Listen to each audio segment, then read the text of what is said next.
Addis and I are going to read to you The Fearsome Beast. The next morning, long after everyone else had eaten their morning meal, Sir Gus awoke, much rested, but not eager to set off. He yawned, he stretched, he took a bath, he had lunch. At last he mounted his horse, but he soon faced another problem. He could not tell which way was east. Sir Gus could seldom tell which way to travel.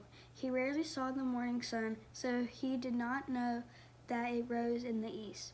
But knowing that he did indeed need to begin, he sniffed the afternoon air, flipped a coin, and rode north. Sir Gus rode north into the woods of doom. He rode for a week. The days got shorter and colder. Sir Gus did not know why.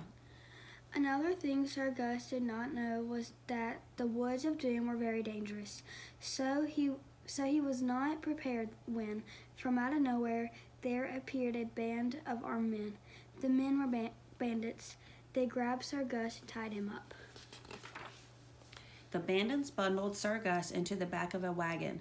Then, with much speed, they began to travel southeast. About a week later, the bandits arrived at the bleak forest of the east. There, not far from the dark, dismal swamp, they made camp. The bandits had some dinner and went to sleep. The next morning, while the bandits were still sleeping, something deep inside the forest began to creep closer to their camp. It was the fearsome beast. It had eyes of red flame. It had claws that could shred the hardest stone. It shot fiery flames that could melt metal, and it was going to pounce on the sleeping men. Sir Gus had relaxed for the better part of the week as he bumped along in the wagon. He was feeling well rested. So, in spite of the fact that it was morning, and in spite of the fact that his arms were tired, he decided to try to get up.